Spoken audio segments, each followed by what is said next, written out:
'కల్కి' మూవీలో విజయ్ దేవరకొండని చాలా ట్రోల్ చేస్తున్నారు. విజయ్ దేవరకొండ 'కల్కి' మూవీలో అర్జునుడి క్యారెక్టర్ చేశాడు. చూడటానికి అర్జునుడి గెటప్‌లో విజయ్ చాలా బాగా ఉన్నాడు. విజయ్ గెటప్ మీద ట్రోల్స్ రావట్లేదు కానీ, విజయ్ మాట్లాడిన స్లాంగ్ మీద చాలా ట్రోల్స్ వస్తున్నాయి.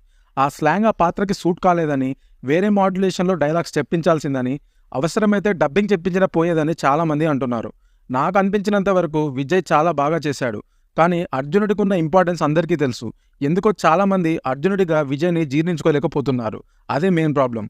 మీరేమంటారు? విజయ్ అర్జునుడి పాత్రకి సూట్ అయ్యాడా లేదా? కమెంట్ చేయండి. 'కల్కి' మూవీలో విజయ్ దేవరకొండని చాలా ట్రోల్ చేస్తున్నారు. విజయ్ దేవరకొండ 'కల్కి' మూవీలో అర్జునుడి క్యారెక్టర్ చేశాడు. చూడటానికి అర్జునుడి గెటప్‌లో విజయ్ చాలా బాగా ఉన్నాడు. విజయ్ గెటప్ మీద ట్రోల్స్ రావట్లేదు కానీ, విజయ్ మాట్లాడిన స్లాంగ్ మీద చాలా ట్రోల్స్ వస్తున్నాయి. ఆ స్లాంగ్ ఆ పాత్రకి సూట్ కాలేదని, వేరే మాడ్యులేషన్‌లో డైలాగ్స్ చెప్పించాల్సిందని, అవసరమైతే డబ్బింగ్ చెప్పించినా పోయేదని చాలామంది అంటున్నారు. నాకు అనిపించినంత వరకు విజయ్ చాలా బాగా చేశాడు. కానీ అర్జునుడికున్న ఇంపార్టెన్స్ అందరికీ తెలుసు.